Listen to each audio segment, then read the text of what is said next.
سلام رفقای خوش ذوق من. اومدیم دوباره دل بدیم به خیابونه شهرمون.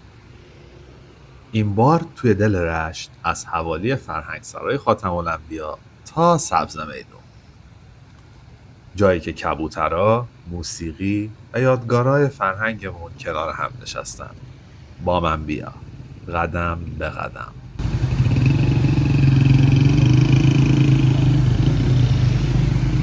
اینا فقط پرنده نیستن، کبوترهای صلحن.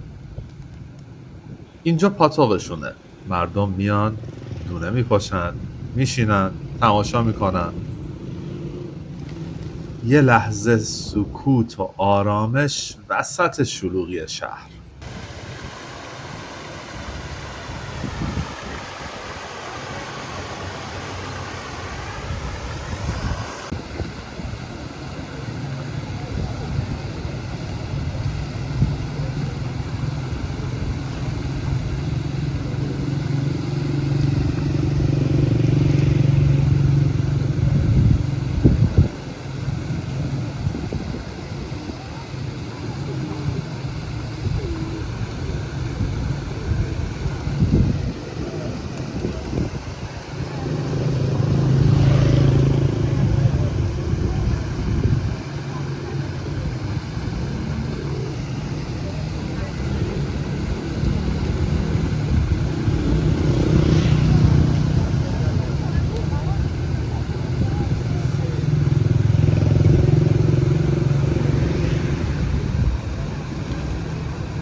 یه صدای آشنا پیچید توی فضا. سلطان قلب‌ها با سازدهنی. یه آقا با لبخند داره خاطره ها رو زنده میکنه. اینجور لحظه ها رو باید با دل شنید، نه فقط با گوش.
دوباره برگشتیم سراغ دوستای پرپرمون. گاهی باید مثل کبوتران رها شد، پر زد، از بالا به همه چیز لبخند زد. کاملا متوجه.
یه بچه وسط گله کبوترها میدوه، میخنده، بازی میکنه.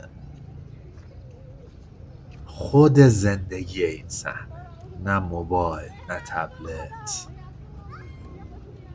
فقط پر، دویدن و دل خوش.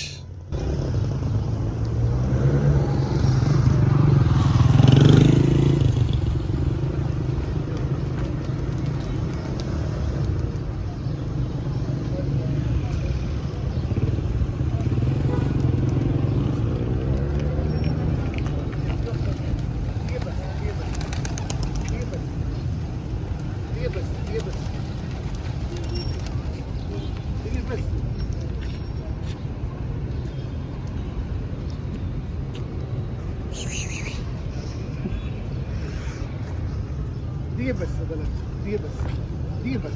ها كده.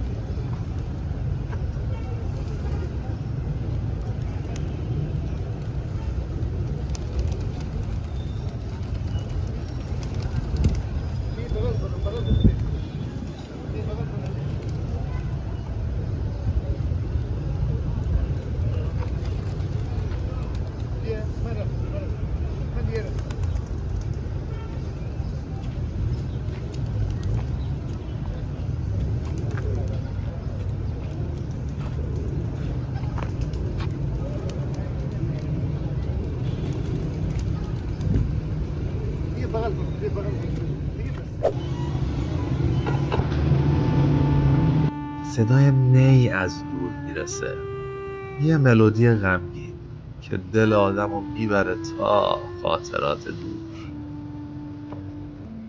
اینجوریه رشت، همیشه یه حس خاصی داره که میپیچه توی هوا.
اینجا وسط سبز میدونه، سردیس‌هایی از بزرگان شهر، شاعر، نویسنده، موسیقیدان، آدمایی که نفس رشت رو ساختن.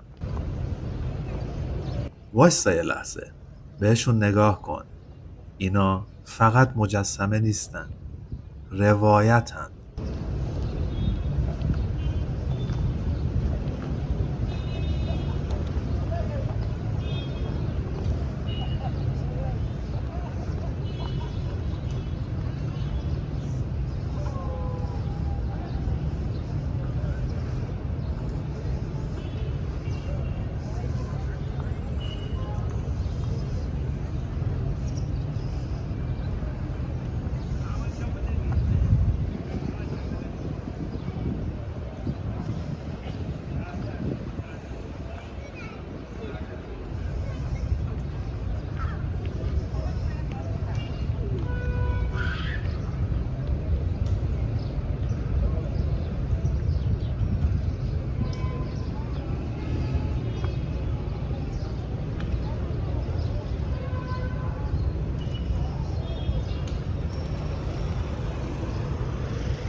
و اینجا شیون فومنی، شاعر درد، شاعر دل، شاعر مردم. کنار سردیسش که وای میستی انگار صداشو میشنوی، با لهجه شمالی، با شعرهایی که دل آدمو تکون میده.